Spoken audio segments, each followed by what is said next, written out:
Olá, eu sou o Luiz Pimentel e junto com meus companheiros Rodrigo Lima e Stephanie Marino, nós somos da Cucamonga. Hoje eu vou conversar com Eicca, que é líder do Apocalyptica.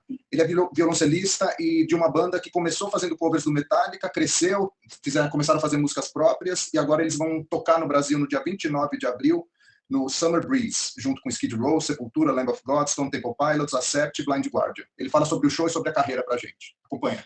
Hi, Eicca. Yeah, Eicca. Hello. Hello, I'm Luis. And you are Luis? Luis? Yeah. Yeah. Yeah. Great.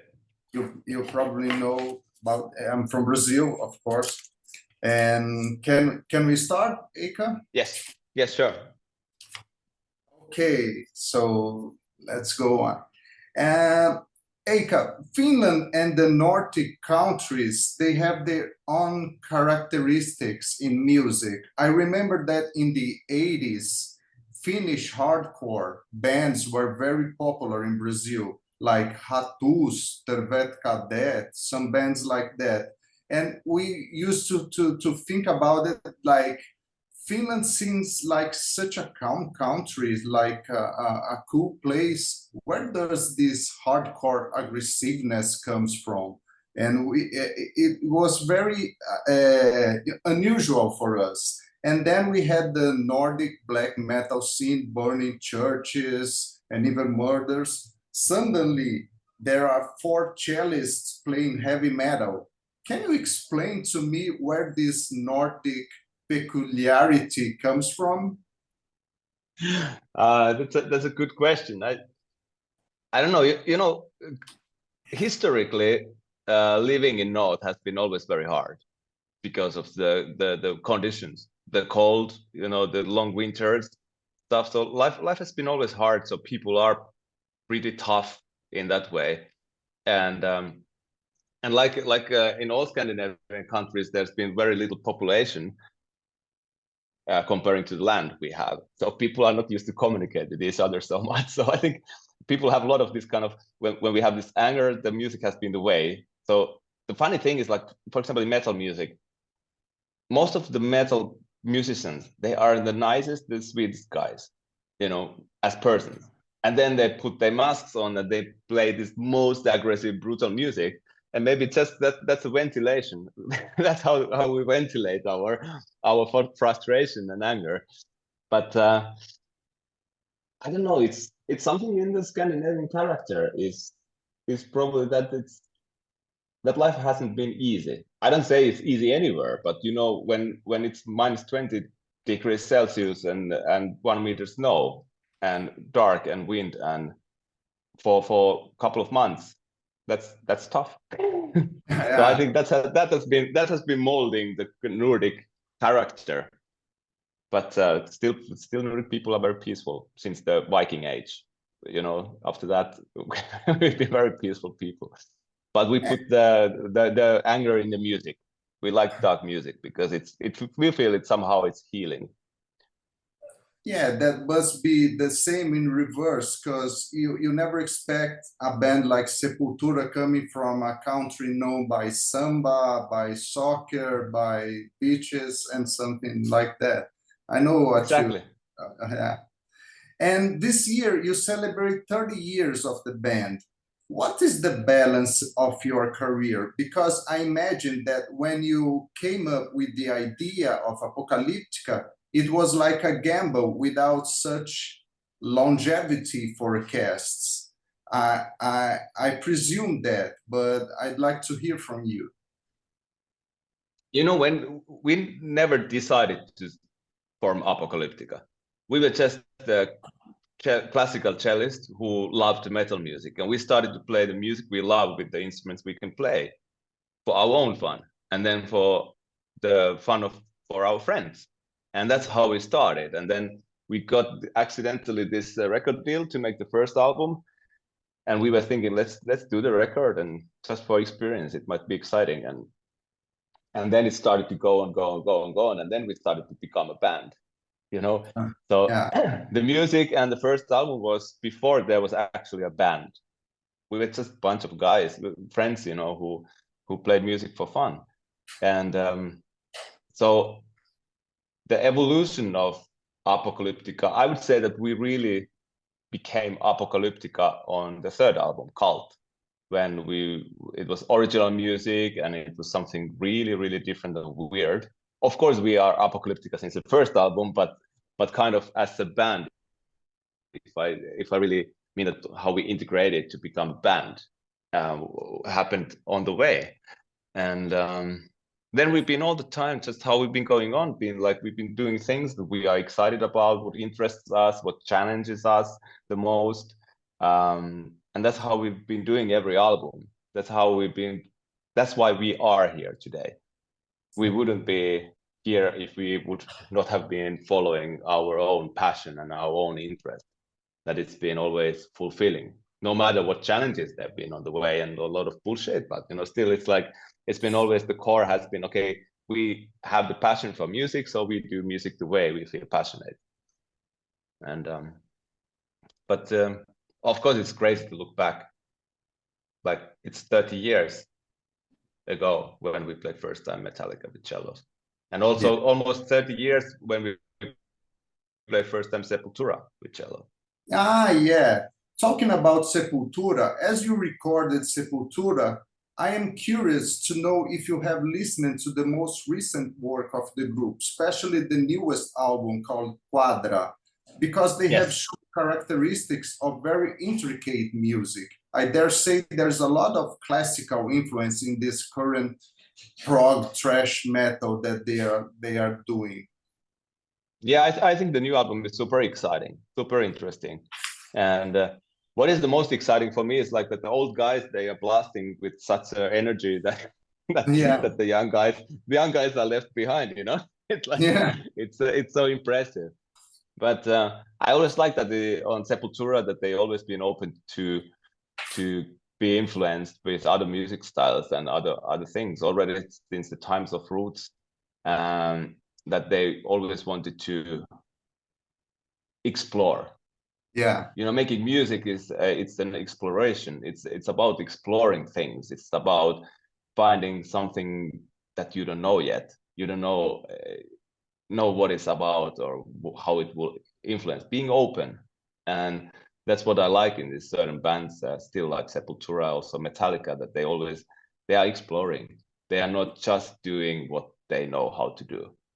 They're not always playing the safe bet, because the safe is it's many times very boring. Yeah, I see. I totally agree. And do you know any Brazilian composers like Villa-Lobos? Yes. I love Villa-Lobos. Really? Yes. I've been playing so much Villa-Lobos in my life. There's a lot of great music by Villa-Lobos, though. Okay, because not many people know about him, but I wonder if you, since you are a cellist, a classical player, our classical music, which is not very spread to the world. And why in the latest album did you record a totally instrumental album again? It was a little bit, it came a little bit because we had this place Metallica anniversary tour right before. We played like 230 shows, only Metallica songs, only instrumental Metallica. And that was it was so interesting to go back to our roots, back to 96, but with the experience, what we have, after all these years touring.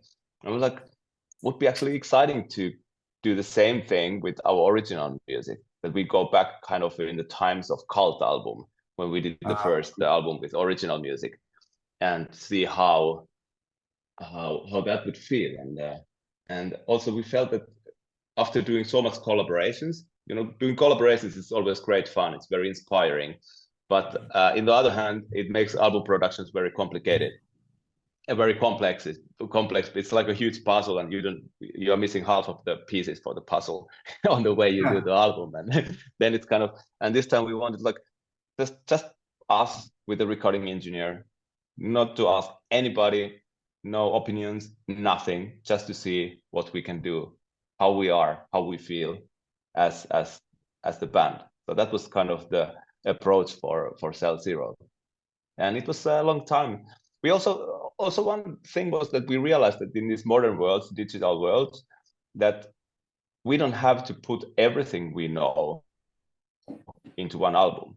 So we can actually focus on one album and something and go deep into it.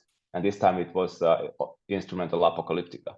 And at the same time, we can still do other stuff. We can do collaborations with singers. We can do, now we did this the classical EP last summer came out.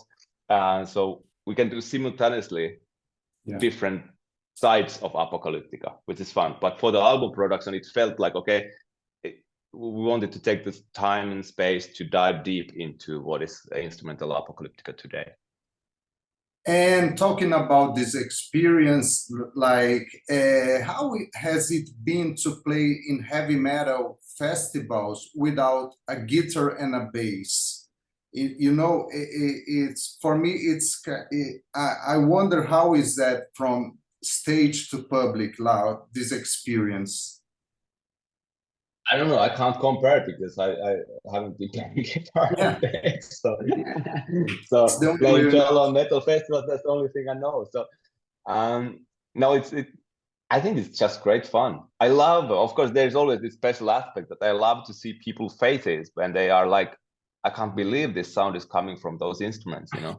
And it's always fun. People are usually first couple of songs they're just looking at like mouth open, like, oh, what's going on? It's great fun. It's great fun. They can't believe what they hear.